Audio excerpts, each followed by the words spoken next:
दरअसल लालची सारस का किसी की मदद करने का कोई इरादा नहीं था।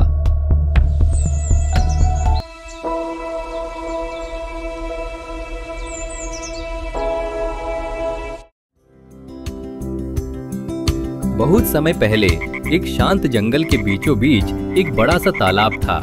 ये तालाब कई मछलियों, मेंढकों, केकड़ों और अन्य जीवों का घर था। वे सब मिलजुल कर ठंडे पानी में तैरते, खेलते और खुशहाल जीवन बिताते थे।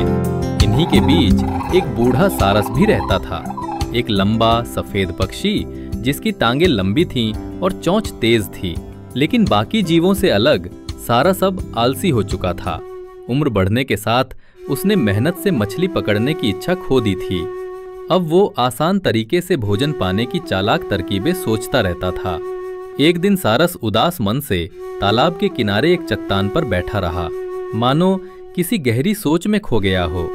उसकी आंखें फीकी पड़ गई थीं और उसने पास तैर रही मछलियों की ओर देखना तक बंद कर दिया। मछलियों ने उसकी अजीब हालत देखी तो वे परेशान हो उठीं। सारस भाई, एक मछली ने पूछा, आप इतने उदास क्यों हैं? आपने तो आज एक भी शिकार नहीं किया, क्या आप बीमार हैं? सारस ने गहरी सांस ली। मेरे प्यारे दोस्तों, उसने दुखी स्वर में कहा, मुझे एक बहुत बुरी खबर मिली है। ये तालाब, तुम्हारा सुंदर घर, जल्दी ही सूख जाएगा। हर साल सूरज और तेज होता जा रहा है और जल्द ही यहाँ पानी नहीं बचेगा। मुझे तुम सबकी बहुत चिंता हो रही है। तुम कहाँ जाओगे? कैसे जियोगे? मछलियां डर से कांप उठीं, मेंढक घबराकर टर्राने लगे, यहाँ तक कि शांत स्वभाव के केकड़े भी आपस में फुसफुसाने लगे। सारस की बात सुनकर सब सहम गए। कुछ देर बाद एक मछली ने हिम्मत कर पूछा, पर सारस भाई, क्या कोई उपाय नहीं है? क्या कहीं और कोई तालाब है जहां हम रह सकें? सारस ने आवाज धीमी कर ली, जैसे कोई बड़ा राज बता रहा हो। हाँ, यहाँ से ज्यादा दूर नहीं, जंगल के उस पार एक और तालाब है, बहुत बड़ा, गहरा और ठंडे मीठे पानी से भरा हुआ। अगर तुम चाहो तो मैं तुम्हें अपनी चोंच में उठाकर वहां ले जा सकता हूं। एक एक कर मछलियों और मेंढकों ने राहत की सांस ली। कितना दयालु है ये सारस। उन्होंने तुरंत उसकी योजना मान ली, लेकिन उन्हें सच्चाई का अंदाजा नहीं था। दरअसल लालची सारस का किसी की मदद करने का कोई इरादा नहीं था। ये तो उसके लिए आराम से भोजन जुटाने का मौका था। उस दिन से हर सुबह सारस एक मछली को अपनी चोंच में लेकर उड़ता, जैसे उसे नए तालाब की ओर ले जा रहा हो। लेकिन असल में वो पास की एक चट्टान पर जाता और बेचारी मछली को वहीं खा जाता। दिन ब दिन उसका पेट भरता गया और योजना पूरी तरह कामयाब होती रही। लेकिन तालाब का हर जीव इतना भरोसेमंद नहीं था। उसी तालाब में एक चतुर छोटा सा केकड़ा भी रहता था। उसने देखा कि सारस कई मछलियों को ले गया, पर उनमें से कोई भी लौटकर नए तालाब की खबर नहीं लाई। उसके मन में शंका पैदा हो गई। एक दिन केकड़े ने सारस से कहा, सारस भाई, उसने विनम्रता से कहा, आपने इतनी मछलियों की मदद की है, क्या आप मुझे भी उस नए तालाब तक ले जा सकते हैं?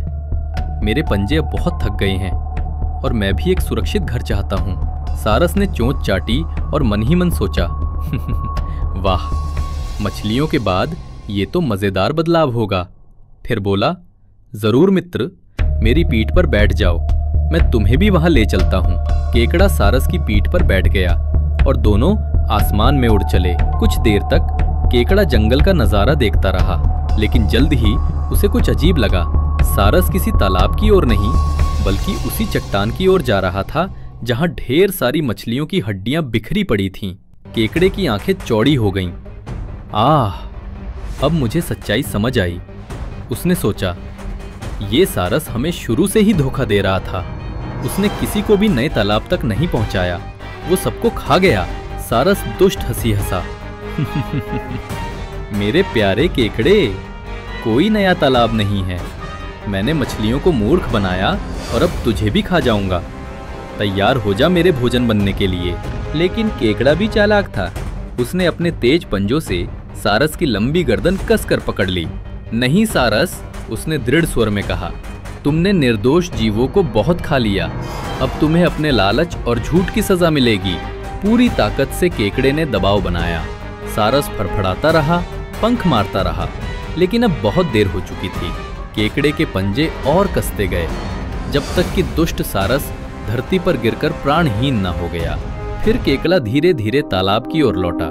मछलियां और मेंढक जो अपने गुमशुदा साथियों की चिंता कर रहे थे, सब इकट्ठे हो गए। केकड़े ने उन्हें सारी सच्चाई बताई, सारस का झूठ, उसका लालच और कैसे अंत में न्याय हुआ। उस दिन के बाद तालाब के सभी जीव फिर से शांति और खुशी से रहने लगे और सबने उस चतुर केकड़े का आभार माना जिसने उन्हें बचा लिया था। कहानी की शिक्षा: लालच और छल कपट थोड़े समय तक काम आ सकते हैं, लेकिन अंत में जीत सच्चाई और बुद्धिमानी की ही होती है।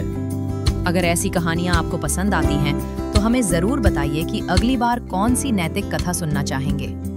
अगर आपको हमारी कहानियां पसंद आ रही हैं, तो कृपया हमारे चैनल टॉकिंग पीपल को सब्सक्राइब करें। आपका एक क्लिक हमें नई कहानियां सुनाने की ताकत देता है। धन्यवाद।